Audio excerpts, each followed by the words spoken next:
దేవుడు ఎందుకు అంటున్నాడు అని ప్రశ్నించడం ఆపేసి, నువ్వు ఏది చెప్తున్నావు అది నేను గుడ్డిగా చేసేస్తానయ్యా. I will not be the one to question you, to ask you why, ఎందుకు, నాకు ఇది ఇష్టము, నాకు ఇది కన్వీనియంట్, నాకు ఇది comfortable, I am very much comfortable in this place అని అన్నారు అనుకోండి.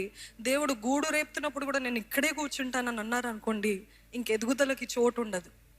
కొన్నిసార్లు దేవుడు మనకి డోంట్ గో అంటాడు, ఈ స్థలం నుండి వెళ్ళొద్దు అంటాడు, కొన్నిసార్లు వెళ్ళు అంటాడు. ఈ మాటలు మాట్లాడొద్దు అంటాడు, మాట్లాడము. ఈ నిర్ణయం తీసుకోవద్దు అంటాడు, కానీ అదే నిర్ణయాలు తీసుకుంటాం.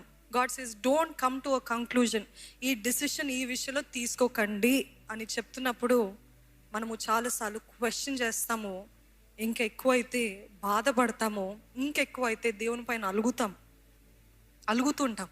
ఎందుకు దేవా నాకే, ఎందుకు దేవా నన్నే వెళ్ళొద్దంటావు, అందరూ వెళ్ళిపోయారయ్యా, నన్నే ఎందుకు ఆపుతున్నావు, నన్నే ఎందుకు ఇట్లా అడ్డుబండగా నిలబడుతున్నావు, why are you stopping me అని చెప్పి చాలామంది ఏం చేస్తారంటే దేవుని పైన విసుగుదలు వచ్చి దే క్విట్ ప్రేయింగ్, ప్రార్థన చేయడం ఆపేస్తారు, దేవుని దగ్గర నుండి దూరం వెళ్ళిపోతుంటారు.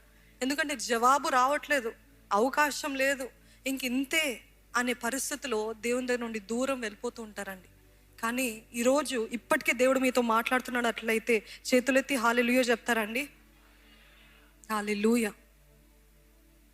దేవుడు చెప్పింది చేద్దాము, దేవుడు చెప్పంది మనము చేయకుండా ప్రయత్నిద్దాం.